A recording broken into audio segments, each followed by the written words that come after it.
E aí, gente, beleza? Joia, né? Então, gente, esse vídeo aí vamos partir aqui pro Charge RT e vamos fabricar essa peça aqui, ó. Fabricar, instalar no lugar, quer dizer, já está instalado, Já. né? Aqui, ó. Tá bom? Então a gente vai mostrar como que a gente chegou nesse resultado aí e mostrar aí a fabricação e falar um pouco de solda aí no final aí, que a gente vai usar um outro processo de solda aqui e vai estar mostrando para vocês aí. Espero que vocês gostem e vamos seguir no Charge RT, beleza? Bora lá!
Aí, gente, ó. Uma alternativa aí, ó. Que quem é das antigas aí, ó, sabe muito bem o que é isso aqui, ó. O que acontece? A gente não tinha acesso a materiais específicos na época. Então, na época de maçariqueiro, era isso que a gente fazia. Às vezes não achava essas varetas que a gente encontra hoje no mercado, né? Essas varetas específicas. Aí o que a gente fazia? Pegava arame recusido, arame de construção, e fazia esse sistema aí que vocês estão vendo aí, que eu mostrei para vocês aí. Ou seja, fazia uma vareta ganhar massa, tá? Ou seja, a vareta, o arame é muito fino, sozinho ele não ia ter material suficiente para estar adicionando no que ia fazer. Então a gente dobrava, colocava na furadeira, enrolava e dobrava a capacidade do arame. E era assim. Por exemplo aqui, agora a gente vai fazer a solda ali com TIG e o que acontece? Não temos a vareta aí 1.6, tá? Então a gente vai estar usando essa vareta aqui 0.8, que dobrada vai dar 1.6, adequada para a gente estar soldando aí com a TIG. Então a nostalgia aí, que tudo que a gente aprende é válido. Então às vezes na hora que a gente não tem aquele material adequado, a gente adequa ele ao trabalho, tá? Interior é muito difícil, a maioria das coisas que a gente compra aqui, a gente compra pela internet. Então a gente comprou as varetas, não chegou. E não é por isso que a gente vai parar o trabalho. Então, é isso aí. Para quem estiver aí no aperto e não tiver o material necessário, faça do seu 0.8 virar 1.6. E é isso aí.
Então, gente, concluída aí mais uma etapa, tá? Então, fizemos aqui o pezinho também, o pé de coluna, tá? Traseiro, tá vendo? E é isso aí, ó, tudo certinho. Tá vendo os pontos de botoadura aqui, ó? Tudo certinho, lá embaixo também. E é isso, tá vendo? As terminações, tá vendo? Os alinhamentos, é interessante, igual aqui atrás, ó. Tá vendo? Manter a medida correta, apesar de que vai um friso aqui, mas é interessante fazer o assentamento legal, para não ficar igual aqui, tá vendo? Começa de uma largura, termina em outra, porque ela já foi reparado. Então existe muito essa cultura, ela vai colocar um friso aqui, o que está escondido não tem problema. Mas até no assentamento do friso, isso aí compromete, tá vendo? Então, deu para vocês verem aí direitinho as curvas, a reprodução do outro lado que a gente fez com a fita crepe. A gente já mostrou esse tipo de técnica aí para estar reproduzindo a peça, tá? E é isso. Ficou legal? Ou seja, uma peça dessa, esses remendões aí, ó, tá vendo? As curvas tirada fora e ganhar um implante novo aí. Tá certo? Então é isso. Fazer com bastante dedicação, trazer o máximo de perfeição possível, e é assim que tem que ser. Então, gente, aí a gente vai estar falando mais um pouco aí. Como vocês viram aí, o processo de solda que a gente usou aqui, usamos a TIG, tá? É uma solda muito boa de estar trabalhando. Muita gente acha que ela aquece mais do que uma MIG, mas não, a MIG ela tem um aquecimento maior, tá? A radiação de calor de uma MIG é muito maior. Ou seja, fazer com MIG é ruim? Não. Ela só dá um pouco mais de trabalho, ela te traz mais rapidez para estar soldando, né? Que a TIG ela é lenta, a gente tem que ir fazendo um trabalho de acordo com o processo dela, senão empena tudo, fica tudo esquisito. Mas a MIG ela traz um pouco mais de dificuldade na hora do desbaste, na hora de estar acertando a peça. Mas uma coisa compensa a outra. Então, qualquer um dos dois processos de solda que usar ali fica legal. Mas a TIG ela ganha em desbaste, em maciez, elasticidade, rebatimento, tá? Então, ela ajuda bastante. Então, a gente não tem mostrado muito conteúdo aí sobre TIG. Então a gente vai intensificar da agora para frente mais um conteúdo voltado para TIG. Porque TIG é o seguinte, é uma solda que traz, assim, como é que eu vou dizer, um conforto melhor para a gente estar soldando, reproduzindo, rebatendo, como eu acabei de dizer agora. Então, mas é uma solda assim que muita gente tem dificuldade. Então a gente está prezando agora, né, Larissa, fazer um conteúdo mais intensivo em cima da TIG. A gente já mostrou muito MIG, tá? Então a gente vai estar trazendo conteúdo legal e tirando as dúvidas aí. Aí no decorrer aí dos trabalhos que a gente vai fazer, a gente vai falar sobre regulagem, falar sobre pós-gás, falar sobre, como se diz, né, eletrodos, os sistemas aí de solda e tudo direitinho, regulagem. Então acho que vai ficar um conteúdo bem interessante para quem quiser estar ingressando aí, para quem está começando e quem quiser entrar aí na modalidade aí da TIG, tá? O aparelho que a gente usa é esse daqui, muita gente já viu aí, mas quem não viu, olha o barulho da mão. Mas quem não viu, é esse equipamento que a gente está usando, tá?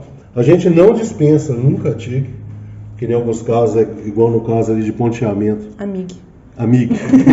Nos casos ali de ponteamento, ela é muito boa também, tá? Então, cada um se adequa melhor aí ao equipamento que vai trazer uma desenvoltura melhor no trabalho. Isso aqui que eu mostrei, gente, isso aqui é um quebra-galho, tá, gente? Isso aí é só uma fuga na hora que faltar o material a gente fazer, mas não compensa, tá?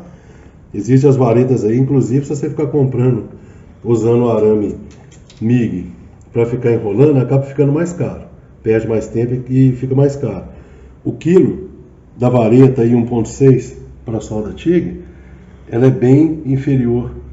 Se a gente comprar em um arame, por exemplo, aí um rolo de arame de 1 milímetro aí para estar usando, vai superar o valor da vareta aí 1.6 no quilo, tá? Então é isso aí.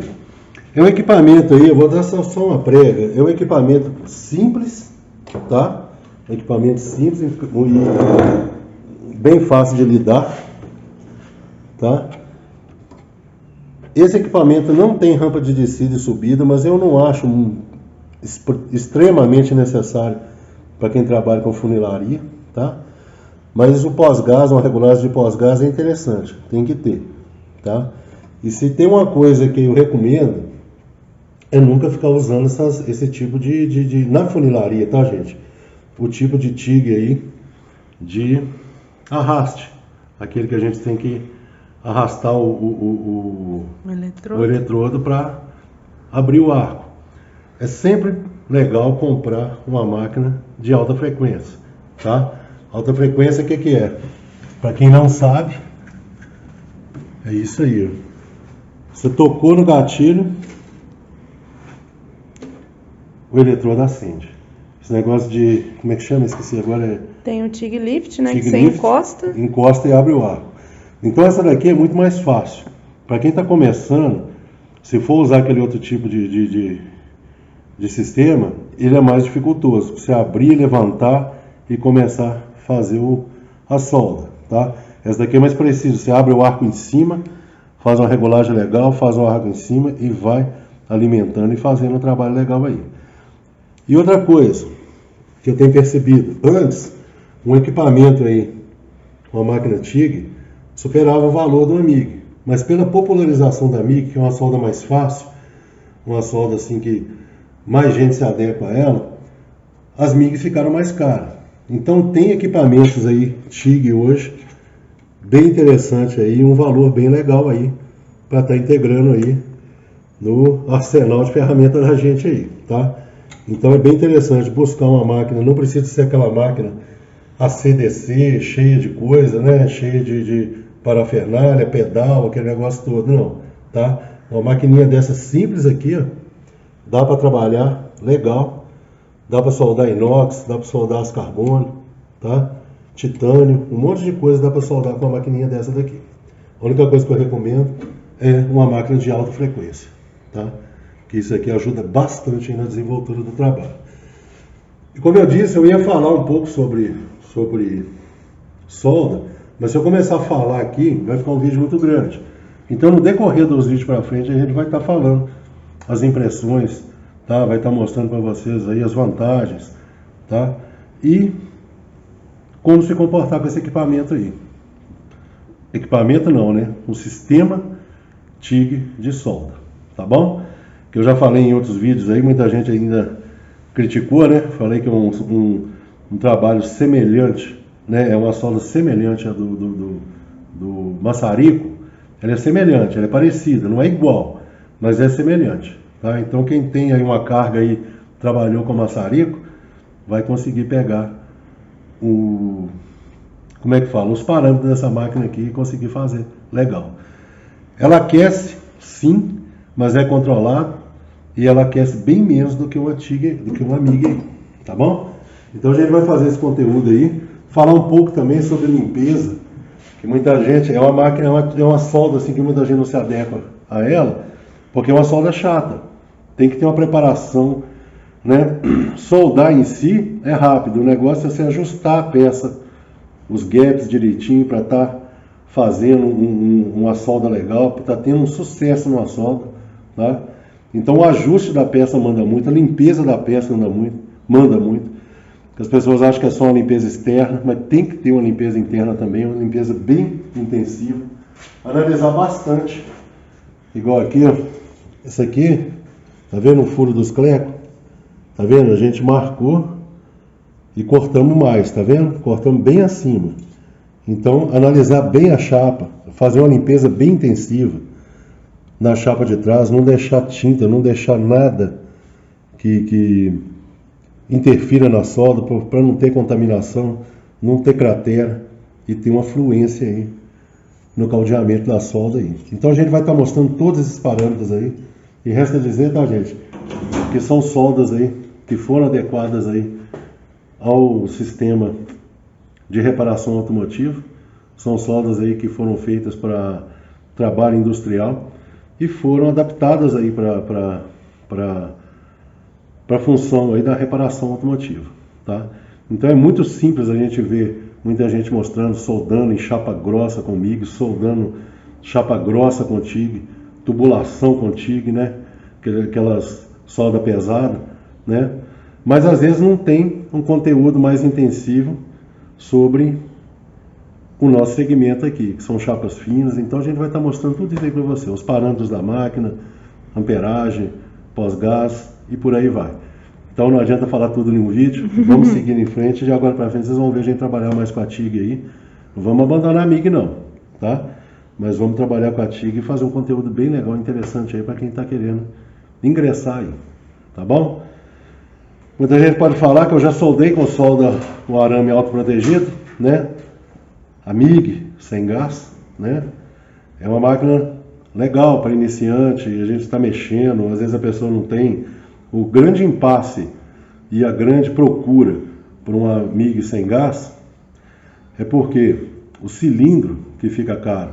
Então é esse sempre o parâmetro que às vezes impede da pessoa comprar um equipamento desse aí de MIG, né? Ou comprar uma TIG por causa da garrafa, que é cara. Em alguns casos costuma a garrafa com a carga superar o valor do equipamento, tá? Mas a MIG sem gás, ela é uma máquina assim, como eu disse, como eu sempre falo, a adaptação humana, ela supera qualquer coisa. Tem gente que trabalha com a MIG sem gás, tá? E faz um trabalho bem legal. Não é que a MIG não presta de tudo, porque cada um se adequa ao tipo de equipamento e ao tipo de situação que ele trabalha naquele momento, tá bom? Então eu não estou aqui condenando essas máquinas não, só que evoluir para coisa melhor, a gente sofre menos e traz um resultado melhor também. E mais rápido. E bem mais rápido, tá? Então é isso que eu falo, eu não vou aqui condenar quem usa a MIG sem gás não, tá? Porque às vezes tem gente que se adapta muito bem com ela e às vezes a condição financeira e a disposição para ter um cilindro, às vezes fica difícil, tá bom? Então às vezes quando a pessoa, é igual aquela pessoa que tem um carrinho velho, pelejado, mas usou aquele carro ali uns 10 anos ali, aquilo ali atendeu aquela pessoa, aqueles 10 anos aquele carro, arrastando, levando, mas foi. Aí na hora que a pessoa compra um carro novo, né, aí ela fala que porcaria que eu tinha, aquilo não valia nada, aquilo não sei o que, não sei o que. Não, a gente não deve fazer isso, né? Pensa bem a trajetória, quanto que aquele carrinho velho te ajudou. Então é a mesma coisa com o equipamento. Às vezes na hora você não tem o dinheiro, não tem condição de comprar, você comprou lá uma MIG sem gás, usou ela por um longo período, fez bons trabalhos com ela, sofreu um pouco, aquece demais, empena muito, sofreu um pouco, mas você fez. Você não deixou de fazer, entendeu? Então, a evolução profissional ela vai acontecendo assim, não é da noite para o dia, não. Então, para quem às vezes teve um MIG sem gás, igual eu já tive, quem vê os primeiros vídeos meus lá, via quando eu soldava com a MIG sem gás e tocava o barco. Dava. Mas quando você acha uma coisa melhor, vai evoluindo, vai dando mais qualidade ao seu trabalho, vai dando mais descanso para a gente e vai dando mais eficiência. E é assim que tem que ser. Nunca criticar o que passou. É pensar para frente, mas também não vamos desprezar o que passou, não. Porque a evolução humana é assim, né? Você adapta a qualquer situação aí. É quase que um camaleão. Tá bom? Então, além que essas máquinas da Smart também tem a função de solda sem gás também, né? Aí a pessoa pode comprar, né? E ir soldando, adaptando. Essa MIG nossa aí mesmo, por exemplo, ela solda com arame autoprotegido. Mas não justifica, né? Eu fazer um conteúdo com arame autoprotegido, sendo que a máquina já tem um cilindro de gás. Mas é isso, né? Essa MIG aí, ela atende, além de soldar alumínio, ela solda também com arame autoprotegido. Às vezes não há falta, às vezes acaba um gás numa hora, aí você tem um rolo de arame autoprotegido, taca na máquina e vai soldar. Vai espirrar, vai queimar mais, vai promover mais calor, mas o que importa, você não vai deixar de fazer seu trabalho. Tá bom? Então é isso aí, gente. Então, vamos seguindo. Mais uma etapa agora. A gente vai parar o vídeo aqui, mas vamos partir para esse lado aqui.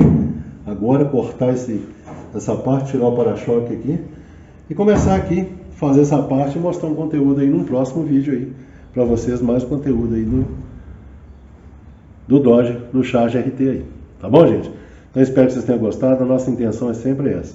É estar informando, estar falando sempre o que a gente absorveu pra gente, e não que a pessoa tem que seguir os passos exatos da gente, não. Cada um cria a sua direção, a sua diretriz de trabalho, e o que importa são os resultados sempre aí. Tá bom? Espero que vocês tenham gostado. Um grande abraço a todos e até o próximo vídeo.